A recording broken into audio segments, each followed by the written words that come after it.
Ball Talk family, what's going on? It's your boy Paul back with another episode of Ball Talk with Paul. So sorry about not shooting the episode last week, guys. I had a whole lot going on. I had a loss in the family, so I just kind of had to take a step back and just reevaluate some things. But this week, we're back full-fledged, coming back with the hottest takes and all the clips that you guys love. So we're going to get right into it, man. So we got to start off with my Philadelphia Eagles taking that terrible L against those New York Giants last night. I really couldn't believe what I was watching. From top to bottom, we just looked like complete trash. And I hate to say that because y'all know how I love my birds and ride for my guys, but we look terrible. We're going to start with the offense. Kevin Patullo, what are you doing? You have no idea when to call the right plays in the right situations, man. It just doesn't make any sense. 2nd and 10 in between our own 10-yard line, and we running a inside zone? Are you serious? The most predictable play caller in the league right now. Even the guy said something about it after the game. Lane Johnson was the main one saying we were too predictable, which I have been screaming for weeks. We are predictable. If I could call the plays from off of the couch, the whole NFL knows what we're going to do. It's ridiculous.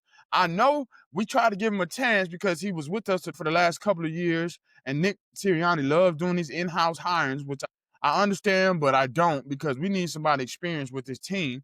But he has to get this thing right, man, because he is on the hottest seat in the league right now for sure. We have too much talent to not be putting up any type of production.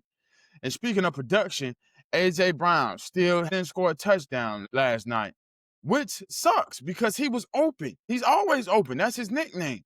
Now, Jalen Hurts, he did miss him on a wide open touchdown over the middle, but that was due to pressure, guys. You got to be real. The pressure was coming up the middle, and he thought the out route would be there, which it wasn't. He didn't throw a great ball. So that was on Jalen Hurts. Speaking of Jalen Hurts, he has been inconsistent these last couple of games. He's missing reads. He's overthrowing balls, like the overthrown ball to Schmidt. I have to say that was on Jalen. Last week, that was on AJ. AJ stopped his route, and he didn't run through full speed. So that was on AJ, but this one is definitely on Jada. But we got to get these things together. And then not only to mention that, Saquon Barkley has only touched the ball 15 times in the last 2 games. How can we win ball games if we're not giving the offensive player of the year touches? It just doesn't make any sense. Unless he's really hurt or, something underlying, we have to get this thing figured out and figure it out soon. Nick Sirianni, I don't know if he needs to take over the play calling or what, but we have to figure this out ASAP because I did not like at all what I saw from the offensive side. And let's get to the defensive side of the ball, man. You talk about no pass rush. You talk about can't cover anybody. That's exactly what we looked like last night. I did not see anybody get any real pressure on Jackson Dart. And if we did, Jackson Dart just maneuvered around it and make it look like it was nothing. We cannot do that. Missing tackles, playing soft. That's not our brand of football. That's that 2023 brand of Eagles football, man. We need to leave that in the past for sure. Vic Fangio, I know he does not coach like that, and I know he is not accepting that because that was just a terrible performance from my defense. And my corners, you talk about burnt toast and just trash? Man, Chili Ringo, bro, thought you would really be something in this league, man, at least a serviceable corner. But you just trash, bro. You can't cover anything. You can't cover the double move. You can't cover the underneath stuff. It's like, bro, what are you doing? You one of the fastest corners in the league. You ran like a 4.4. Like, what are you doing, bro? Rely on your speed and your skill. Adoree Jackson, I know you coming off an injury and everything, but you playing your former team, bro, and you letting them cook you. No wonder they didn't want you again because they knew you were trash. So we got to get this thing together, man. The injury bug is really killing us right now. Of course, we didn't have Jalen Carter last night because of a heel injury that nobody knew about. Quinyon Mitchell had a hamstring issue last night. A couple of other guys got banged up. Landon Dickerson is hurt. So we just look terrible. And speaking of Landon Dickerson, I got to talk about my offensive line. The old line is just not what it was last year. Yes, we do have a couple of new guys, but we still have the main core of our offensive line. So we have to figure that out because if we can't cover the stunts and the simple things, we're not going to go too far. So hopefully my Eagles figure this thing out. But I just got to give a salute to the Giants too, man, because the Giants, they really came in with a solid game plan and stuck to their guns and just executed, man. Jackson Dart, I told you guys that boy looked like he was ready to be an NFL starter in this league, and he definitely showed that against us last night and against the Chargers. So he's good. Cam Scatterbo, I got to give him flowers as well because that guy's a wrecking ball, man. That guy reminds me so much of Mike Allstout. If you don't know who that is, man, you need to do your research because that guy was a baller just like Cam is. So I got to give those guys credit when it's due because Giants balled out. They beat us fair and square. I can't make an excuse for that loss. So hopefully we can right this ship soon. I know we got a bye week coming up. We definitely need this because it's going to be a long season if we don't get things corrected in Philly. All right, let's talk about some more matchups I like in the NFL this week. First matchup, I got to start off with the Tampa Bay Buccaneers versus the San Francisco 49ers. Both teams are 4-1, head of their division, so it's going to be a battle for sure. It should be a defensive slugfest, in my opinion, because both defenses are stout. Todd Bowles led defense, and then you have Robert Sala's led defense on the 49ers. So two great defensive coordinators and defensive-minded teams. I think Tampa has a slight edge here. From one, they're going to be at home. And for two, I think their offense is just a little bit better. Baker Mayfield has been slinging the rock all over the place, especially to his young, outstanding rookie, Mecca. And then they have Chris Godwin coming back, and Mike Evans also might be coming back. So the Bucs should be hitting on all cylinders.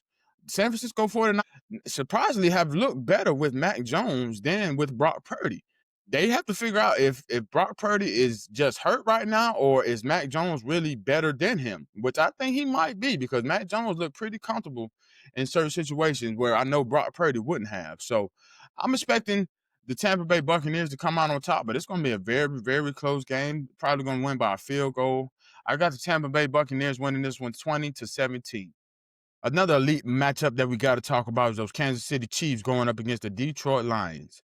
Now, Kansas City just hasn't looked like the Kansas City that we're used to seeing. And I think it's going to hurt them against a team like Detroit because Detroit's offense is very explosive. They have a two-headed monster in that backfield, Jahmyr Gibbs and David Montgomery, Amon St. Brown, Jamison Williams, Sam Laporta. So as long as Jared Goff can take care of the ball, I think the Detroit Lions are going to have a slight edge coming into this game because their defense is also balling out by Aiden Hutchinson and the game. They're coming out full-fledged. But the Chiefs, of course, you can never count them out with Patty Mahomes in the backfield. But I'm just not sure they have enough weapons to match the Lions right now. Rashee Rice is still not back from his suspension. Travis Kelce is older. Xavier Worthy still kind of nicked up.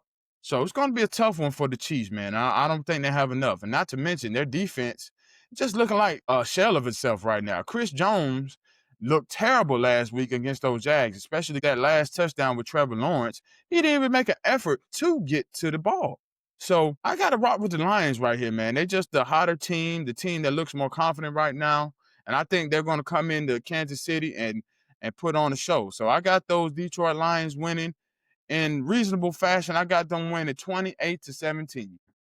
Moving on to Monday night, we have another primetime thriller. We have the Washington Commanders going up against those Chicago Bears, a rematch of last year's Hail Mary thriller.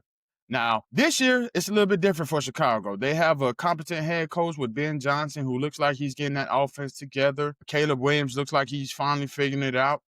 But those Commanders are still there. They're still relevant. Jaden Daniels is still Jaden Daniels. They have a Deebo Samuel now who's added a different weapon to their arsenal. But it's going to be an interesting matchup. And I think the Chicago Bears, they still have that bitter taste in their mouth from last year's Hail Mary that cost them that game and it really cost them the season because they went down here from there. So I think they're going to come into Washington and just come in with a game plan that they're going to start off fast and they're going to play hard and execute. Look out for those Chicago Bears. Now, the Washington Commanders, you can't count them out at home. JD5, he always sticks around in the ball game.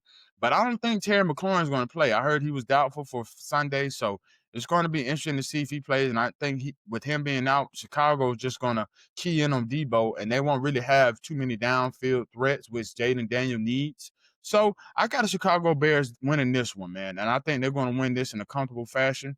I got them winning this one 28-17. Let's move on to some college action, guys. So the first matchup I gotta talk about is the number 1 Ohio State Buckeyes going up against the number 17 Fighting Illini. Now this matchup has trap game written all over it, man. I know the Ohio State Buckeyes are undefeated and look like the best team in the nation right now, but all good things must come to an end. I think their undefeated season will come to an end against the Illinois Illini this weekend. Now I know the Ohio State Buckeyes, they have a lot of weapons. Julian Sion leading the way. He has about 1,300 passing yards. Jeremiah Smith, of course, he has over 400 receiving yards. But you can't sleep on Illinois because they have weapons as well, led by Luke Altmaier. He has over 1,500 passing yards with 12 touchdowns right now. And then they have Khalil Valentine, a running back with over 300 running yards and 3 rushing touchdowns. And also Hank Beatty, their number one receivers, has over 569 receiving yards with 2 touchdowns. So they have all the talent that they need to match Ohio State. They just have to come to play and execute. So I think Illinois can win this ball game. It's going to be a close one. It's going to be a dogfight, but I think they'll come out on top, 20-17. Illinois. Next matchup we got to talk about is the number 8 Alabama Crimson Tide going up against the number 14 Missouri Tigers. Now, this is going to be a big battle in the SEC, one that you probably don't want to miss. Now, both teams have 2 great quarterbacks. Alabama has Tyler Simpson leading the way. He has over 1,400 passing yards and 13 touchdowns. And Mr. Bo Pribolo for the Mizzou Tigers, he has over 1,200 passing yards and 9 touchdowns. So 2 quarterbacks that know how to sling it, know how to find the end zone. Definitely going to be an interesting battle to see. They also have 2 pretty good running backs. Jam Miller for the Alabama Crimson Tide. He hasn't done much due to injury, but he is a good weapon. And then Hardy for the Mizzou Tigers, he has over 730 running yards with 9 touchdowns. So he can definitely get active on that ground. He's definitely elusive, knows how to get open and hit those holes when he sees them. So definitely going to be an interesting matchup to see. Now, I think Alabama will go in riding off of that win from Georgia last week and go in with confidence and handle business in Missouri because they just have the better overall roster, I think, defensively and offensively. Now, I'm not counting out Missouri at all because they are undefeated, 5-0 right now. And we all know Alabama took that bad loss to Florida State. But I think Alabama has gotten over that bitter taste in their mouth and just wants to keep this momentum rolling. So I'm going with the Crimson Tide right here. I think they will win this in a reasonable fashion. It's going to be a close one, but I got them winning of a total of 31-28. The last college football matchup I got to speak on this weekend is a big Big Ten matchup. We have the number 7 Indiana Hoosiers going up against the number 3 Oregon Ducks. Both teams are undefeated. Going to be a huge matchup. And both teams have 2 first-round potential quarterbacks. Indiana has Fernando Mendoza. He's leading them with over 1,200 passing yards and 16 touchdowns to only 1 interception, which is great. And then Oregon Ducks, they have a great quarterback as well with Dante Moore. He's leading them with over 1,200 passing yards and 14 touchdowns to his 1 interception. So 2 quarterbacks that will possibly hit their name called early in the draft next year. So it should be a battle of the fittest. Now, I have to go with the Oregon Ducks in this situation just because of the home field advantage. Like I've always said in college football, I think it's one of the biggest things you can have. And Oregon is a tough place to go in and just get that win, especially when they have a team of this caliber. So I liked what the Indiana Hoosiers have. They do have a couple more weapons. Sarrett, their receiver, he has 420 receiving yards and 6 receiving touchdowns. But Oregon's just too stacked on offense and defense. They have more at their receiver position with 296 receiving yards and 2 touchdowns. And D. Hill Jr. with 270 rushing yards and 2 touchdowns. So just weapons everywhere for Oregon, man. I think their defense is very underrated right now. So I have to go with the Oregon Ducks with this matchup. It's going to be a good one. It's going to be a close one. But I have the Oregon Ducks winning. I think the scores of this game will be 35-32 Oregon Ducks. All right, guys, let's talk some basketball now. First thing I got to talk about is my guy LeBron James. Going to be missing 3 to 4 weeks with sciatica, man. And what this tells me is Father Time is just undefeated, unfortunately. We've seen how great and dominant LeBron has been over these last 23 years and how he's rarely ever been hurt for a long time. And now he just has things that he can't control, honestly. Sciatica is something, you really can't control. So it's unfortunate to see. And I hate that he's going to miss a whole month of basketball, man, because we all know how important it is to get the continuity and chemistry going early in the season because it can either make you or break you. And I want the Lakers to at least be competitive this year because I got to see LeBron at least get a chance to get one more ring before it's all said and done, which is it's kind of hard, especially now he's in year 23. So it's going to be interesting to see how this affects the Lakers and Luka because we all know Luka is the up and coming face of the Lakers, and he's looking to take that over when LeBron leaves. But until LeBron is actually retired or traded, it's still LeBron's show in LA. So hopefully LeBron bounces back and comes back to the king that we know him to be and love. And speaking of injuries in the league, I got to touch on this topic as well. I hope the NBA comes to realization that 82 games is just too much for this generation of NBA because we've had too many injuries going on these last few seasons, especially last year in the playoffs. We had guys like Jason Tatum and Lillard, Tyrese Halliburton. All these guys got hurt on the same injury as well. So I think the NBA needs to cut either the season down or cut the amount of playoff games. Go to the format like the WNBA does. The first round you only play the best of 3. Then you go to the best of 5 in the later rounds, and then in the finals you go to the best of 7. I think that should be the universal thing for basketball because it just makes the most sense. We want to see the best of the best out there. We don't want to see backups and guys that are in the G League in the most important games of the year. So the NBA, they have to figure this out because we all know the viewership is going down. It's just not the same product that we were used to seeing growing up. Nobody's really tough like they used to be. So the NBA, they have to figure this out and figure this out soon, or they'll be worse than the NHL league. So sticking with basketball, we got to talk about the WNBA and give some love to those Las Vegas Aces, man, led by A'ja Wilson and company. They are just dominating. I told you guys a couple episodes ago that I think they will take it home this year, and that's exactly what they look like they're going to be doing. Up 3-0 on the Phoenix Mercury. And A'ja Wilson hit a big time shot last game to seal the win. And with only seconds left, the Mercury couldn't even get a shot up barely. So I love what the Aces have, the core that they have with A'ja Wilson, Jackie Young, and the crew and their coach, Becky Hammond. They just know how to win games when it matters. There were speculations that the team would not do that well early in the season because they were losing, but they put it together and went on a run, and they just kept on running because nobody can stop them from the looks of it. So shout out to the Aces. Looks like they're going to win another championship. A'ja Wilson will probably get Finals MVP as she deserves it, on top of her MVP and co-defensive player of the year this year. So it's just a win-win year for the Aces. So shout out to the Las Vegas Aces for handling business as usual. Moving on to the Diamond. Lastly, we got to talk about my New York Yankees. Another disappointing end to a season, man. The Toronto Blue Jays just obliterated my guys in this last series, and we just didn't have an answer for anything that they were doing. They were just hitting bombs all over the place, getting on base, making the defensive plays, and we could barely score. And I have no idea what we can do to get better because we have the talent, we have the hitters, we have the infielders, the pitching. So the only thing I can think of is we have to get a new manager. Aaron Boone has to go because he has managed his team for a while now, and we have not had the success that we are looking for.